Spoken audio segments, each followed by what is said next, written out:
Welcome to the review of Snapshot Day 2022. I've had a lot of coffee this morning, so it should be a really good time here today. Just want to go over the results of Snapshot Day and then a couple key takeaways that we had from the wrap-up surveys that were sent out to site leaders and volunteers, as well as a couple notes for next year.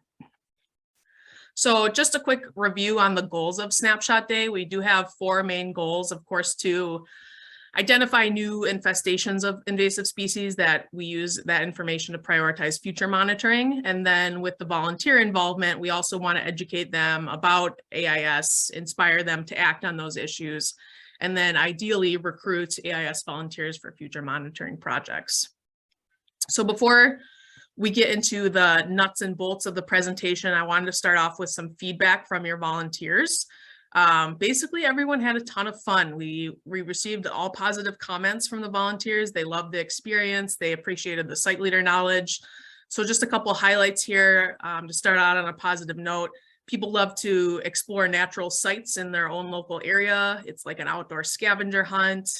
People like to be out on the water, meeting new people with similar interests, and just all around enjoy a new learning opportunity. So it already has been a positive experience for those volunteers. A quick note on protocols. This year we did have a change in protocols, as many of you know who participated, where we took 5 protocols down to 1, essentially using the boat landing CLMN protocol for all of our sites. And we had feedback in the past, especially from volunteers, that having 5 protocols, it could be a little confusing. And then so based on the feedback we had this year, 1 protocol seemed to work really well. So getting into it, this year we had 23 different rendezvous sites across the state. Site leaders were consisting mostly of county staff, but we also had some regional nonprofits, RC&Ds, et cetera, mixed in there as well. Each of these locations, each of these dots, squares on this map is a location where we had a Snapshot Day.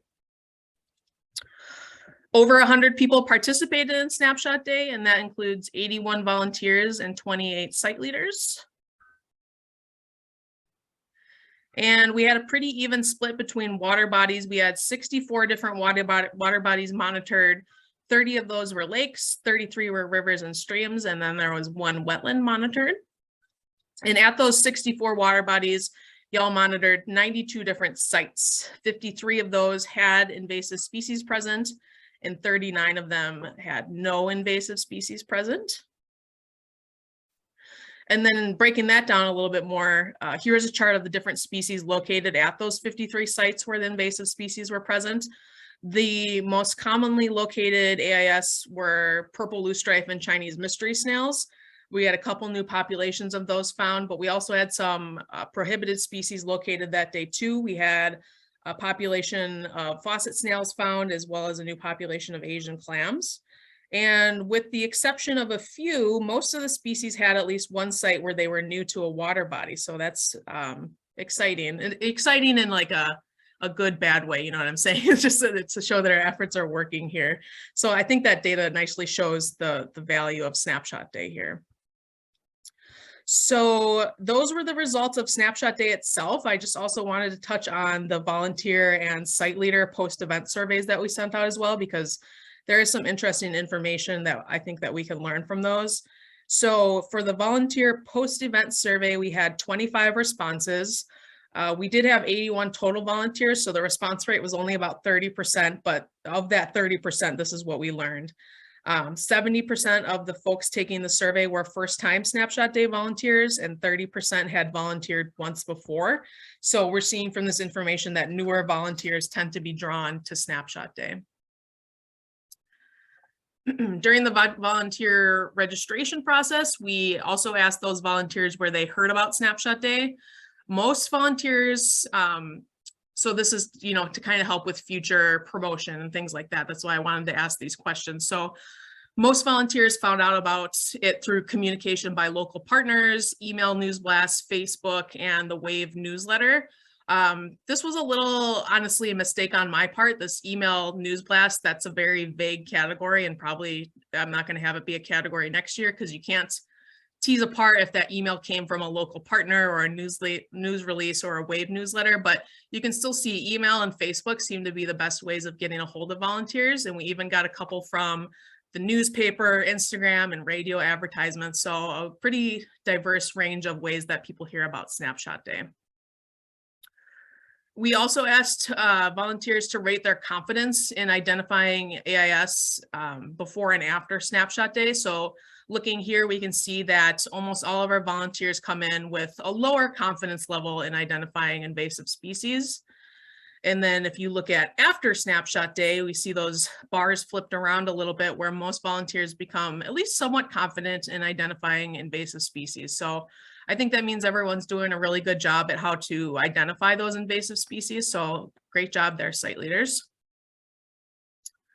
And then I know this one's hard to see and that there's a lot going on with it, but this is looking at an agreement scale. So, you know, strongly agree to strongly disagree of various aspects of Snapshot Day. And so you can see that all the volunteers agreed with most of these statements, that monitoring sites were safe and accessible, the date worked well, registration was straightforward, the site leaders were well prepared and welcoming and provided great trainings. So these are all really awesome results. It means that volunteers, they're really appreciating all of the work that site leaders are putting in to you know, make it a great experience for the volunteers. So keep doing what you're doing. No one was neutral or disagreed with any of these things. So those are all very positive results. Let's see. And what's great from all this, most volunteers indicated that they're considering volunteering again next year for Snapshot Day. Some of them aren't sure, but hopefully they'll switch to yes as Snapshot Day approaches again. But no one seemed to be totally scared off by the experience. So that's great. And then just a couple interesting notes of additional feedback from the volunteer survey. For positives, again, volunteers really enjoyed the experience. They like getting into the water. They like learning from professionals. And then, of course, some things to improve upon. I got some feedback on modifying the registration process a little bit. Someone suggested more detailed AIS pictures for reference. And then someone also mentioned volunteer recruitment and suggested reaching out to more youth groups like the Girls and Boy Scouts, 4-H, and things like that. So overall, a lot of useful feedback from that volunteer survey. And then I also wanted to touch a little bit on the feedback I received from y'all, the site leaders. There were 28 site leaders for Snapshot Day.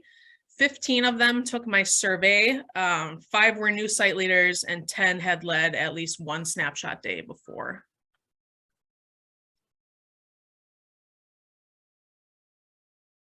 Okay, so I wanted feedback on how the timeline of all of Snapshot Day worked for everyone in terms of when site selection was due, picking dates, trainings, you know, the whole big picture here. So looking here, 80% of respondents, they indicated that the timeline worked well, while 3 of them had a few suggestions. The suggestions were mostly in terms of the date of Snapshot Day, but most volunteers and site leaders indicated that it is held at a good time of year, and so that's what we're going to stick with. That's also the time of year. We do it on the same day. We coordinate it with our sister event, Starry Trek in Minnesota, and so overall, that the dates appear to be working with everyone in terms of trainings and the big day itself. And then other feedback from the comments section on what's going well. So things that we're going to keep doing here, offering data sheets and equipment, a centralized volunteer process, training materials, the outreach and social media toolkit that we provide to all site leaders. So this is good. You know, a lot of what we're doing is working well. And the site leaders seem to be enjoying what we're doing here. So we're going to keep doing a lot of these things here. However, I know a lot of you know this. Major area we need to improve upon is volunteer recruitment. And so this graph is showing the number of participants in Snapshot Day over time. So what you can see, we took a pretty big hit in 2020 with COVID and we never quite recovered. You know, you as site leaders have obviously noticed this, because I heard back from almost every response that site leaders would like to have more volunteers and, you know, just to make it more worth the time investment with coordination and things like that. So I definitely hear you. I want more volunteers too. So let's do this. Let's work on this. And I don't have all the answers now, but it's definitely something that I'm going to be working on over the winter here.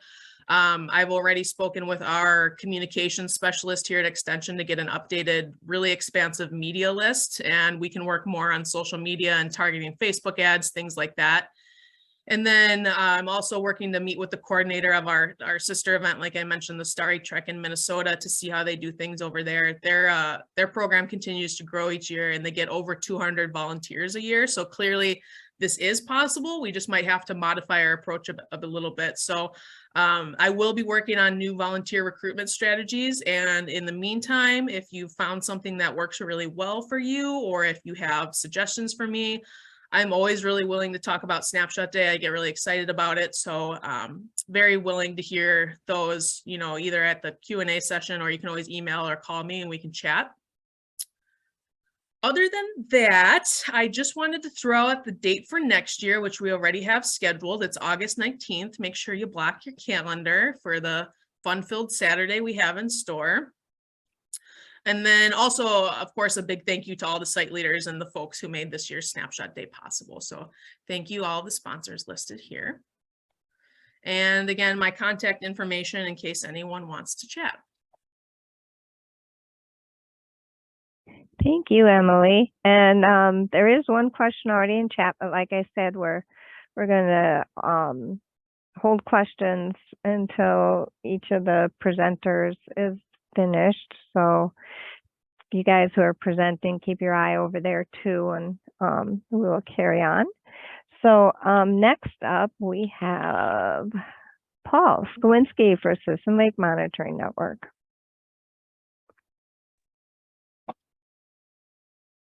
Thank you, Jeannie and Emily. All right, for 2022, hold on a second, my chat window's blocking part of my screen there.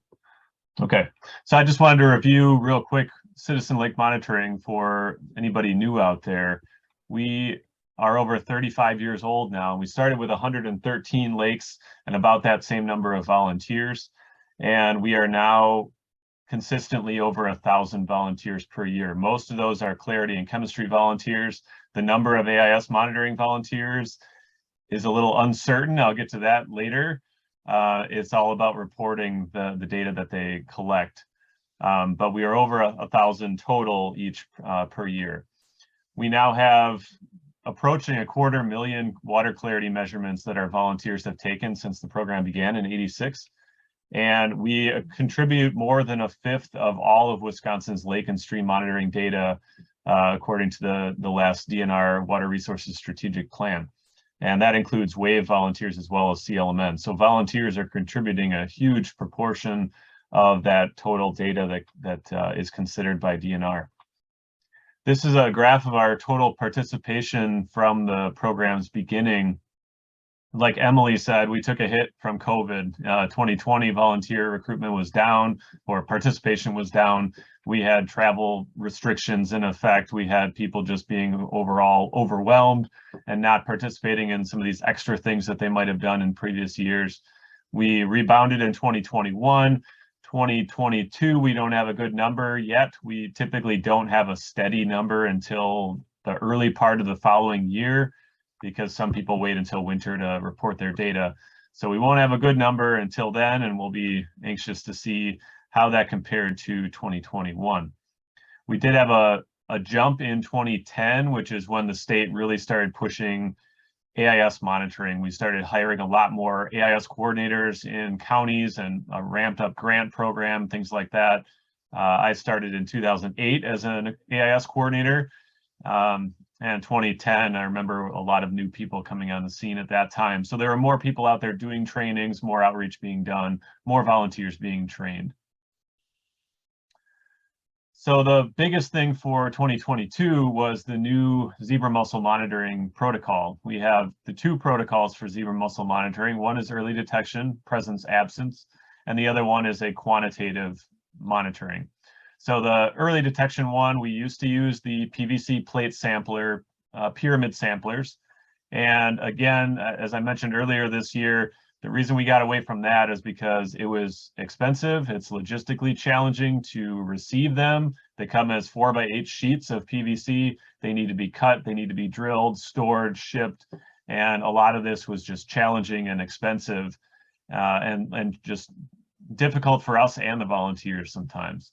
So what we did was we decided presence absence monitoring for zebra mussels doesn't really need to be complicated. It doesn't need a fancy piece of equipment. It doesn't have to be anything expensive. It can be as simple as a piece of concrete or a piece of wood. We experimented with some wood things, and that doesn't work very well because it's too buoyant for the most part. But something really simple and easy and cheap and readily available is a standard brick from a home improvement store. So that is the early detection protocol, the majority of it right there. Use a brick. The brick gets hung off of a pier, 1 foot off the bottom. The reason it's 1 foot off the bottom is to keep snails and crayfish and things from having access to the brick. Sometimes crayfish will eat small zebra mussels. Turtles may eat small zebra mussels.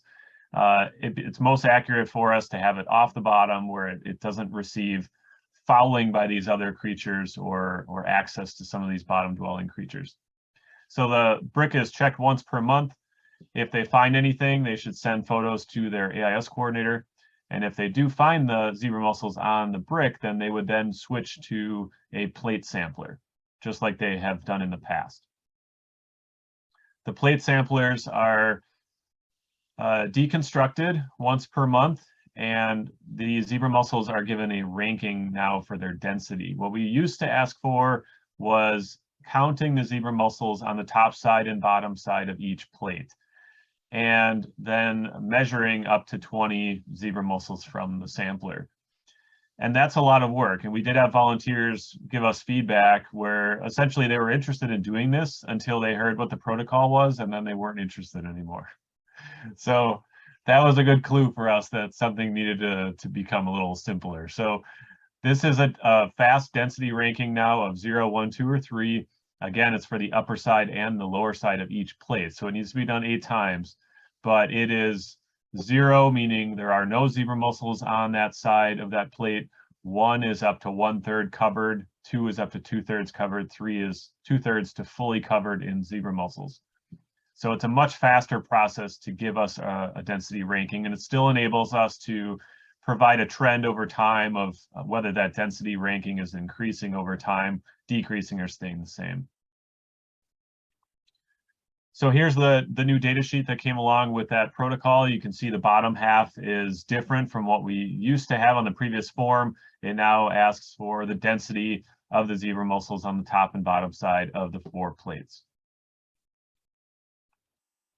And just a reminder, we do have these videos that we've been working on the last couple of years. So if you're training a new volunteer, watch these videos yourself as a refresher, and also remind the volunteers that these are out there. If they're interested in learning more about maybe becoming a new water chemistry volunteer, or they've done it for a couple of years, but they seem to forget the methods a little bit in the spring, which happens to a lot of people. Over our frozen water season, they forget exactly what a certain piece of equipment is used for or the steps that they're supposed to take. So these are good refreshers for them. And there's also the newer video on zebra mussel monitoring methods and AIS monitoring. So those are out there on YouTube. You can also find them on our Extension Lakes website. The last thing I wanted to touch on is that no AIS found is just as important as telling us that they did find something. And we have this problem every year where we're pretty sure the number of active volunteers is more than what's reported in swims, because a lot of people are out there casually monitoring for AIS, but they're not reporting anything if they don't find something. And we need to make sure, it's really on us to make sure that they are reporting this even if they didn't find anything, because we want to capture their effort. We want to know that a lake has been monitored, and if nobody's responding that they didn't find anything, we don't know that anybody was doing anything on that lake. So please remind your volunteers that it's just as important to say that they didn't find anything as it is to say that they did. Another thing I wanted to mention is we've done a couple of volunteer surveys of CLMN volunteers program wide. And one of the questions we've asked is, what are you actively monitoring? Water chemistry, clarity, AIS, etc. And our number of self-identified active AIS monitoring volunteers is always much higher than the number that are in swims. And what that tells us is a lot of people are out there doing AIS monitoring, but they're not reporting that information back into swims. And so we don't know that they're out there. We have no way of capturing that information that they did it. So this is what it would look like if they're monitoring and they just want to fill in the data sheet and say they didn't find a single thing. They just have to check no for each one of these boxes. They don't write anything in the other field. And that tells us that they went out there. We have the information above this box that says the date that they were out there, the time, what water body they were on. And it essentially gives them credit for doing it. And if they don't report anything, then we don't know that they're an active volunteer. We don't know that that boat landing or that lake got monitored at all. So it's really, really important that we get this information back. This number, I'm guessing many of you will see this number of 10 new active AIS volunteers across the whole state in 2022, and you'll say, no way, that can't be. I trained 10 myself this year. So I'm sure that number is much higher for the number of new volunteers that we had trained this year. But this is how many, at least as of today, have reported AIS monitoring data in 2022. So if that number seems small to you, make sure you reach out to your volunteers that you trained this year. Remind them that it's just as important to enter that data of no AIS found as it is to enter data that they did find something. And I think that was it. Yeah, that's my last slide. Let's see, do I have a couple of, oh, I'm right on time. That's unusual for me, but I guess I'm right on time. So I'm going to pass it off to Erin then. Thanks, Paul.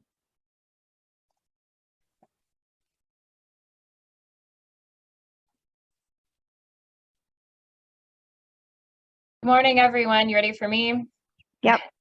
Okay.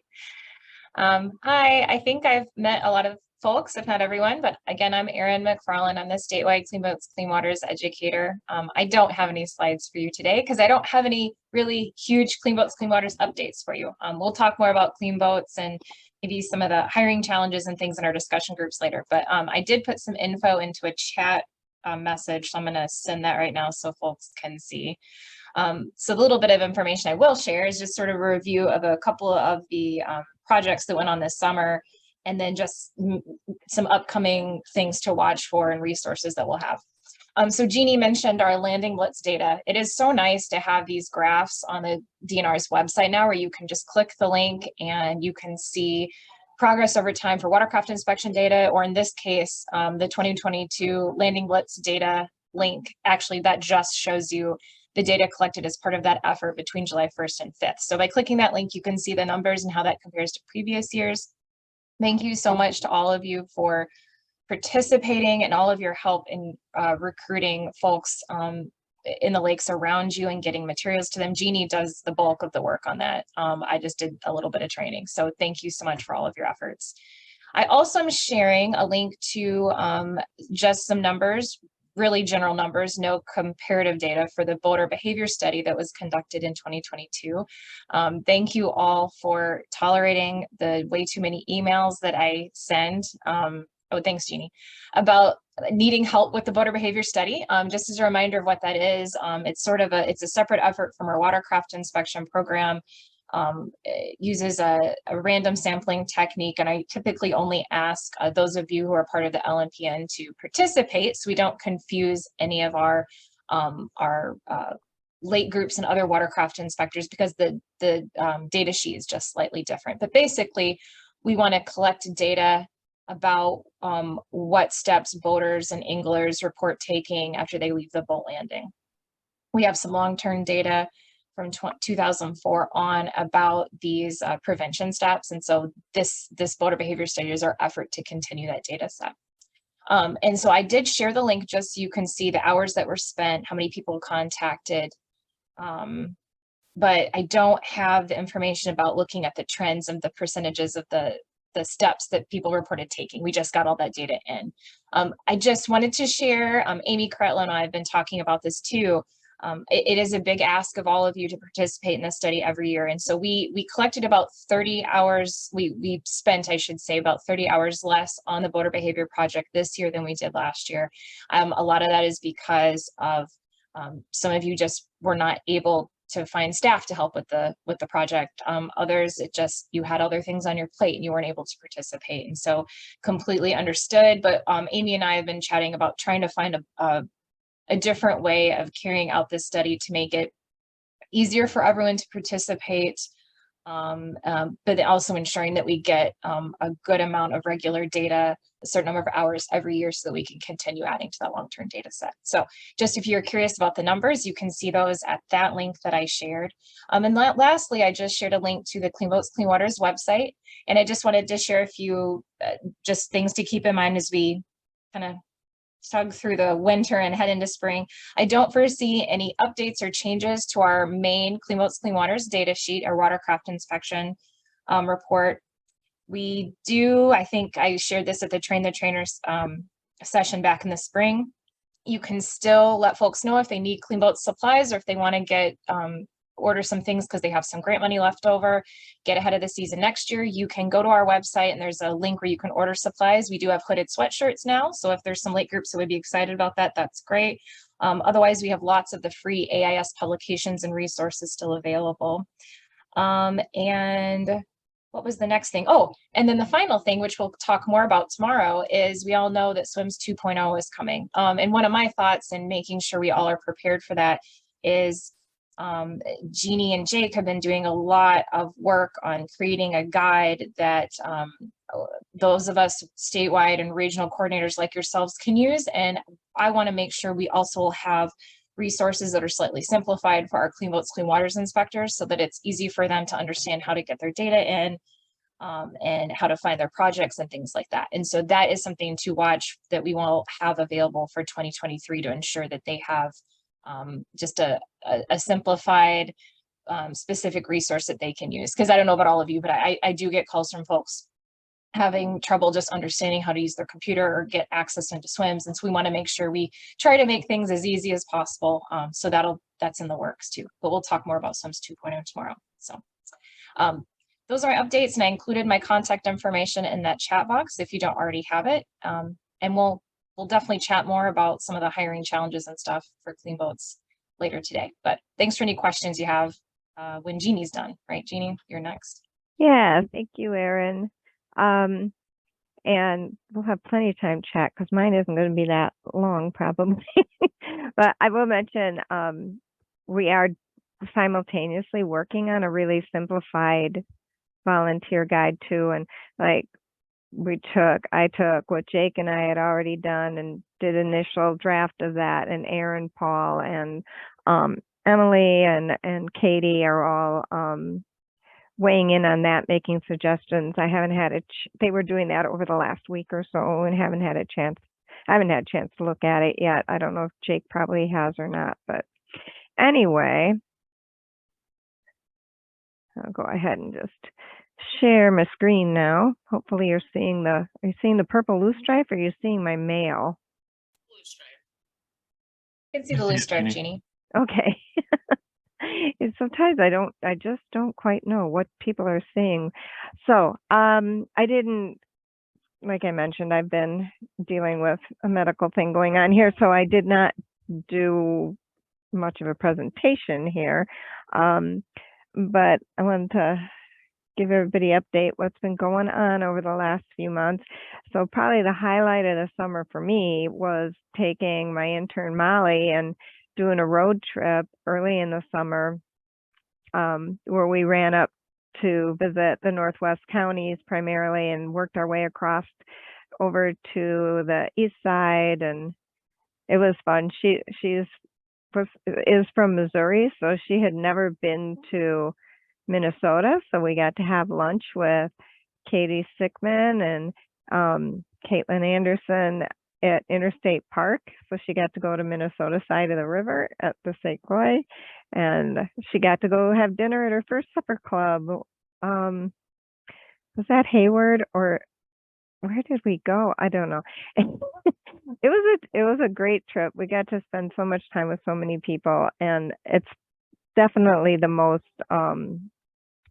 satisfying part of my job is when I actually am able to get out and see people and see what they're doing and hear their excitement. And whether it's the purple loosestrife or it's using AIS outreach materials, we visited a lake. We got to see we had a tour of the lake. We got to see how they set up for clean boats, clean waters, and utilizing their decon equipment. And there are just lots of things. Oh, and Andy Teal got us a visit to a dash unit, so it was really, really good. And hopefully I'll do that next year. We did get around to some other partners in the southern half of the state too, but not near as much as we would like. One though, and I'm not going to try and fish the picture out right now, but we did go to see Chris Hamela's partners in Marshfield that raised 117 plants in a mass rearing cage. They put in approximately 900 beetles, and their estimate was around 135,000 beetles released. I'm not so sure on that. That seems an awful high estimate since Brock always said we get about 1,000 per 10 beetles. So, but these guys are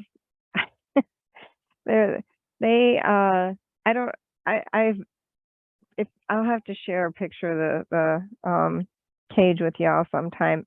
There's just enough room to walk between those plants. The plants are huge because they use really good potting soil that they get locally and above and beyond. Let's just say 100% above and beyond. But I like to just share how great that's Barry and Carol Capel, that Bird Capel, that do such a great job up there. But Molly and I did work on trying to crunch some of the numbers over summer to try to figure out just exactly how many beetles, well, as exact as counting tiny little beetles can be, how many beetles were released over the last 3 years. I am supposed to report this to DATCAP, which had not been going on, although after conversations, just recent one, in fact, I no longer have to worry about trying to get it very highly detailed. I can just send them a summary every year now. But in 2020, in spite of everything, we released approximately 217,000 beetles. Considering how many people had to throw in the towel that year for one reason or another related to COVID, that I was perfectly happy with that. Last year, and I think I might still be missing a little bit, we're at 568,000 beetles, so more than double, bringing things back up closer to normal. This year, there's still a lot of data to be looked at. Just for looking now, it's a little over 200,000, but I need to actually go into swims, and for all of you who put your data in yourselves, I have to actually go fish that out. And it's actually enough of a headache that please expect a Qualtrics survey because it can be really difficult to find that, since sometimes it's the partners releasing, or the person with the permit has the person with the plants has the permit and they may or may not be releasing. It just gets really difficult to look that up directly. And of course, I have all the data that people sent me to enter. And Brandon, who is my current intern, Brandon Springer, is helping me get that, make sure that's all in. So expect that number to rise considerably because we had 58 to 60 permits that went out this year. Some of the problems we ran into, though, were the same problems people were having for everything else. Burnett County is always a huge number of beetles released, but due to the circumstances of just what today is and trying to hire people, there just wasn't enough help to make sure everybody got their beetles. And so that numbers up there were not what they normally are. We're not. But that being said, we're working on it, and what resulted out of the problems that they were having was a really strong development of partnership up there among so Emily Moore, Caitlin Anderson for Polk County, the folks that work at Crane Meadows, Katie Sickman's group. Who am I forgetting, you guys? Natalie Erler, I believe, yeah. And Dara was helping, Dara Fillmore, but they really put their heads together, tried to figure out, well, we couldn't get beetles released, but we have the plants. They were able to do that. So some of their plants are being overwintered to give them a jump start on next year. Because as we all know in the north, it can be a challenge. Sometimes you barely get time to dig your plants out and start growing them before the beetles start coming out. We've been working on a starter beetle project, which it's a work in progress. We have, so I should have looked it up, but I just, sorry, no time. About 6 or 7 partners doing mass rearing cages. So for those who aren't terribly familiar yet, those are the 12-foot by 12-foot tents on a metal or wood frame where you don't net the plants individually. You just put them all in there in kiddie pools or on a tarp that is raised up on the side so it can hold the water and to keep the plants wet. And you just put your starter beetles in that cage and let them do their things when the plant's growing. And so several people are, we intentionally did not take all the beetles we could have out of those cages this year so that they would go back down into the pots with the plants and possibly the soil around them to overwinter, so that hopefully next year the beetles will just come out naturally on the plants and they're right there. Sometimes it feels like a shot in the dark, but you know, we figure it's worth a try because one of the most intensive things, and everyone who's done this knows, is trying to find those starter beetles every year. Related to those beetles, one of the things that I'll be working with Brandon on this winter is if you have put in release data and the site assessment for beetle activity and presence forms, on both of those at the bottom, you have the section where you note whether you're seeing the beetles come out. Are they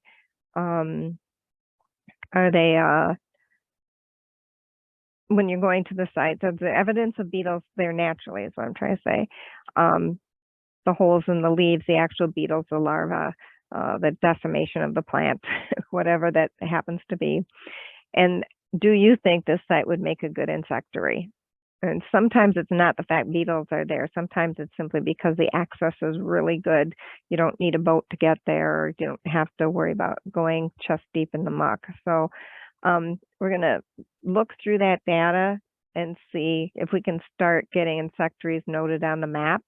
So for those of you doing it for years, this is old hat to you. You'll know where your beetles probably are going to be when you go to look every spring.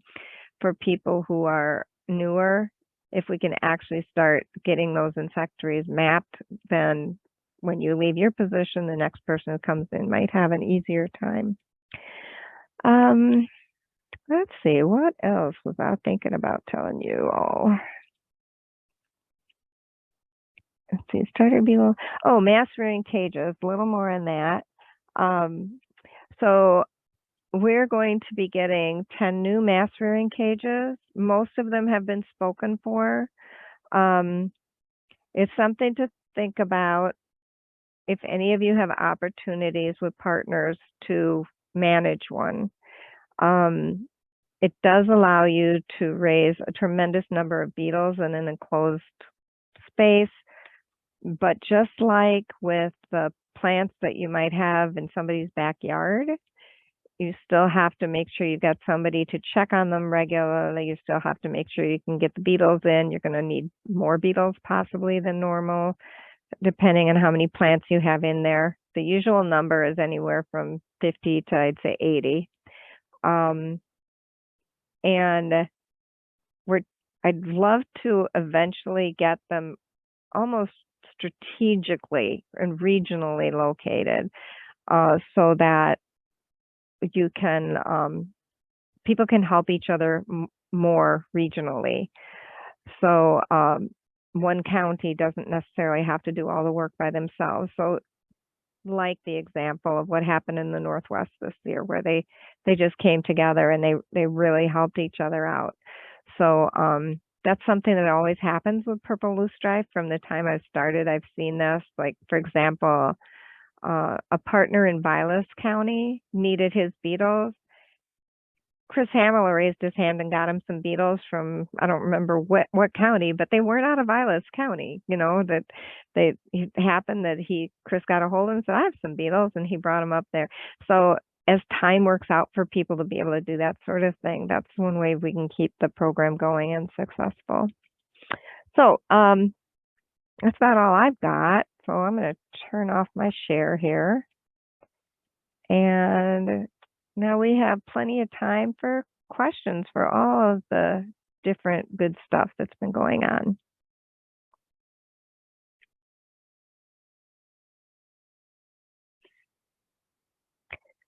Zach, what app are you referring to in your question? You mean the Clean Boats app, Zach? Yeah, there was talk about maybe someday a Clean Boats, Clean Waters app, prototype, something. Yeah. Any word? There's my video. Okay, hi. Yeah, I can provide what I know. So we, gosh, I can't remember what year it was, but we've had a Clean Boats, Clean Waters app in the works for quite a few years now. Calling it an app might be a little bit of a misnomer. Technically, it's a Survey 123 tool, the last several years that we've seen the most success with. So we tested it in 2021, and we had some edits that we wanted to see made based on folks like the Wolf Watershed Alliance inspectors and other groups testing it. I know Golden Sands has helped before. And so we wanted to see some edits, and given the nature of Survey 123, it just also needs to be updated. I don't know if it's, I think probably about annually, but definitely every couple years. And unfortunately, so that was this spring in 2022 that I was working with Dennis Weiss and some IT folks at DNR about with the app. And unfortunately, because of the shift with the DNR IT department, we lost that support for updating or editing or doing anything on the app at this point. So it's not disappeared, it's just at a standstill. So once we can find some Survey 123 expertise and someone who can help us at least annually, once we get it to the edited point that we feel like it's ready to function, and we get it to the point it also can be just annually updated by someone, I feel like we can move forward. The good news is Noah Lottig and Carol Warden had reached out to me last winter just with interest in there being a Clean Boats app, just like your question. And so we kind of chatted, and I filled them in about where we were. And so we kind of let them know we're going to see if we can make some edits with the Survey 123 app, which couldn't happen. And so I guess the good news, long story short, is that hopefully there is a way forward. They showed some interest in perhaps supporting it and helping us. And so this winter, I'm hoping to start that discussion with them again, because I'm not really sure. I don't know if Jeannie or Carol or Amy or anyone knows about what sort of support will be offered from IT, and maybe that's still being sorted out. But if we're not able to have that kind of support, then we'll try to look for other places. So that was a long-winded answer, but it's kind of a convoluted story.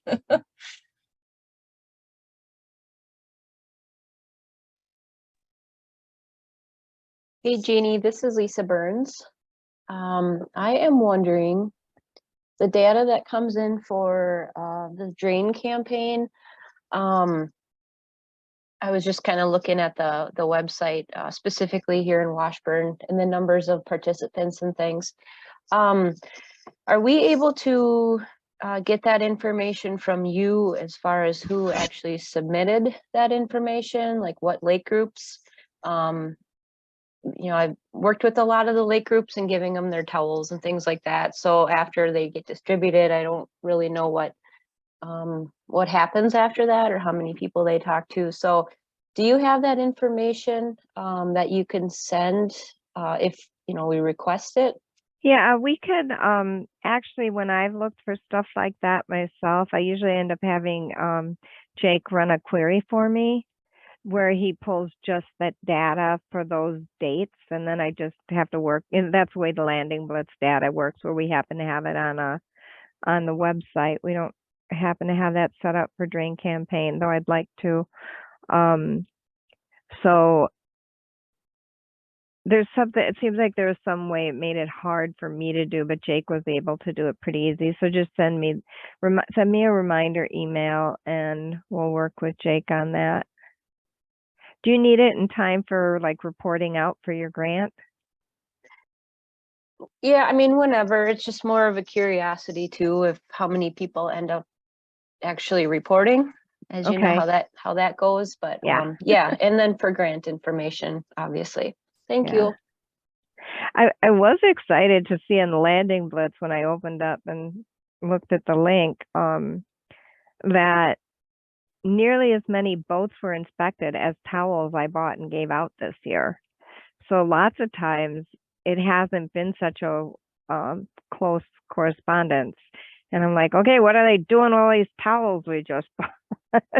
So, but it was over 11,000, and I think I started out with 12,500 towels, and I have just a handful left, basically.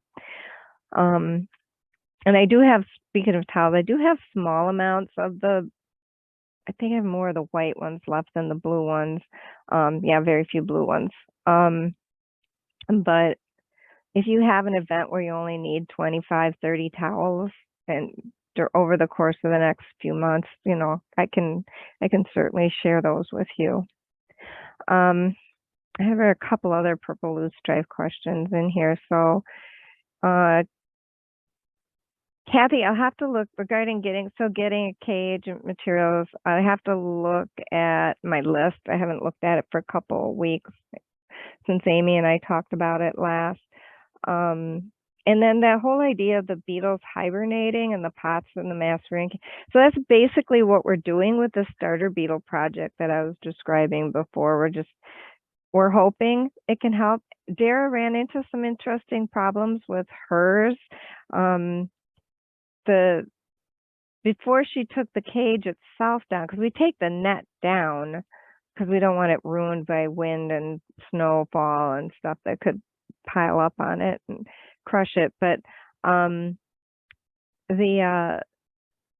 beetles would come out, even though it was like way after we'd expect them to be underground, and they would huddle into the seams of the cage. They would go find the warmth of the cage and huddle around with that. So Dara, what ended up, did you finally get them out of there enough? I have been going out and checking on them, and in the last week there have still been some out, but in the last couple of days it's been super cold, and we've had about 5 inches of snow over the last 3 days. And so I'm hoping to go out today and really do a good check and make sure that they're not in the net anymore. But I'll give them a little more time before I take the net down, because I don't want to lose any, because I worked really hard to keep them alive so far. Unless, of course, you have a 10-inch or a 20-inch snowfall come. Your poor net. So far, so good. Those are your beat up nets too, right? Because you're getting Yes. 2 of the new ones. So, okay. Yes. Yeah. So anyway, that's the goal of that. You know, it may be a shot in the dark. And then Kathy, Matt Walrath and I have been talking, as well as Dave Trester from Crawford County. And am I getting my counties right? And Ellen Voss. So I'll circle back with that with you. And then let's wait on Matt for 1 second. Chris, what was your question? Chris Hammerla. Yeah, it was, well, I guess a question, but also, so this can go to Dara, but were you just, did you continually add purple loosestrife in that net to feed the beetles that were in there? That's my question. And then my comment is, for anybody that's doing the overwintering, and I guess you're going to have to see what your plants were like, but I know when my volunteers do it, typically their plants are so destroyed, don't anticipate that you're going to use the roots that you're saving over winter for next year. From what I've seen, typically they come back very weak. So the beetles will probably be hibernating in there, but the roots are not going to be good for plants, I guess is what I'm saying. But Dara, what are you doing to keep your beetles going? I have actually ended up through the 26th of September, I was still adding new, either cutting tons of stalks and putting them in 3-gallon pails or digging new rootstock. So I think I ended up adding the equivalent of 3 more pools worth of rootstock. And that was no potting. So 15 to 20 roots per pool or something like that. And they demolished everything, absolutely everything. And then at a certain They had point, a lot of beetles still in there. yeah, my goal was to save about 3,000. And so I've been doing that at the Nebagaman cage. And then Chris Larson has been helping immensely with the one down in Spooner. But at a certain point, they just quit eating. Even though they were out and all over the place and it was still warm, they didn't eat anymore. So my last feeding of them was on the 26th. I haven't fed them since and they're still around. So hopefully they're thinking about winter. If yeah, nothing else, we're going to find out lots of interesting things. So even if it doesn't work, we're learning, and that's a good thing. Dara, yeah. You mentioned you were digging roots, so you were just like, you would dig out the roots with the plant and then just take that and throw it in the pool and. Yep, I don't know, I call them wetland pools. I just dig a ton of plants and then set the roots in such a way that it like creates a little wetland. And they usually hold each other up if I kind of lean them all toward the middle. And within maybe 4 or 5 days, an entire pool would be demolished by the beetles. So yeah, it went fast. Interesting. Okay. But if you don't mind, I'm going to switch it back here to Matt's question, and we have one from Zach Wilson. Oh, Matt, go ahead. You can go ahead and just. Oh, sure. Yeah. rephrase that. Well, just to follow up with Kathy, as far as the Southwest Wisconsin stuff, yeah, Jeannie and I can get you offline from today. We are planning to do some stuff, and I'll be driving by your county to do work anyways, so we can coordinate maybe a work day with people or your landowners, and the LMPN is happy to, even though it's outside of my territory, to work with you to do that. So we can get a plan together. So let's get a chain going on that. But as far as yeah, you know, SWIMS has its ups and downs as far as how it does for data entry for different people and different user groups. And I'm just thinking about, as we go to SWIMS 2.0, I know Jake has the idea that we can do some bulk uploads, probably from coordinators, not necessarily by individual volunteers, but just something to think about is for, you know, getting the data from people, like Paul said, and you can do it yourself or find ways to make the reports that don't involve them having to have a WAMS or an internet connection, and just a simple offline data sheet that they can use. Simple, you know, probably not on an Adobe form, just a spreadsheet could be a great way to get data from people if they're uncomfortable. So offering that option or thinking through that process, I do that for some of my volunteers as well, who just don't want to deal with the system. So it can be a nice way to get through that bottleneck.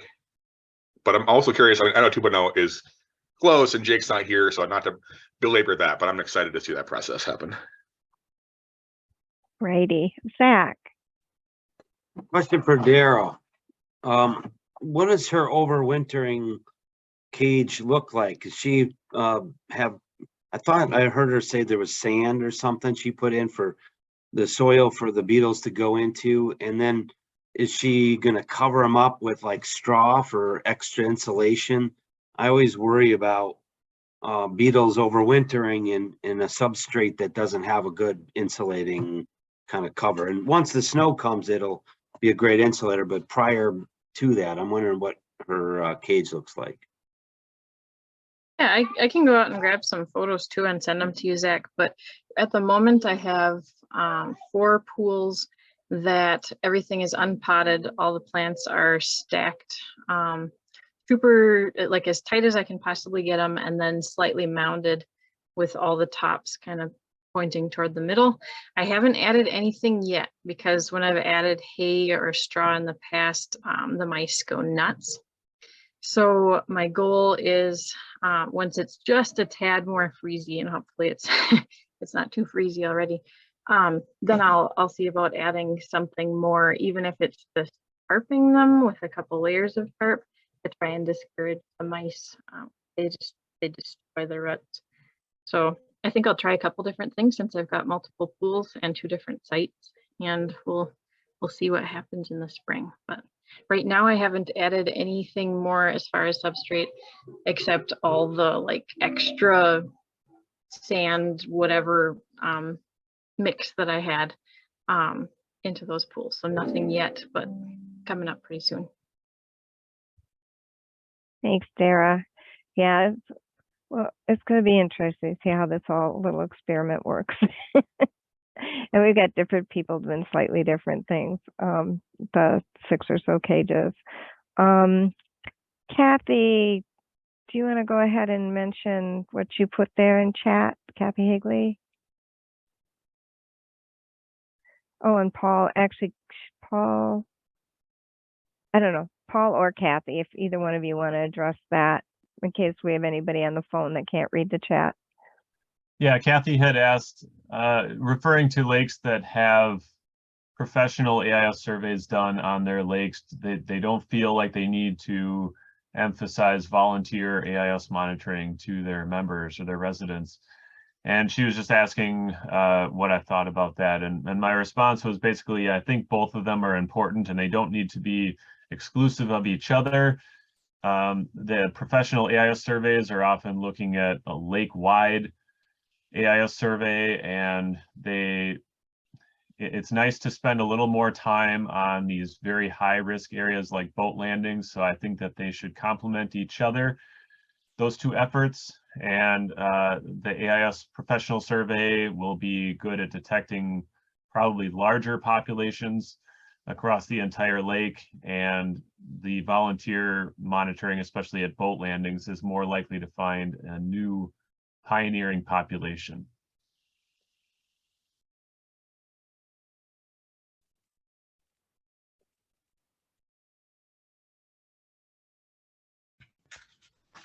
Can I just add to that real quick? Yeah, go ahead. Chris Hammerla here. So, I mean, we do quite a few AIS surveys for people on lakes.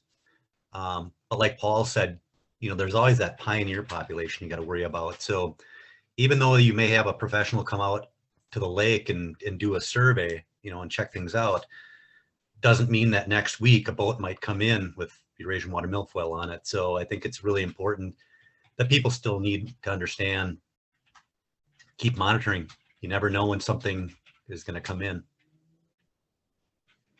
Yeah, and that's the other part of it is a professional AIS survey might be done every 3 years or something, or 5 years. And that's a lot of time to give something to establish if you don't really do any monitoring in the time between.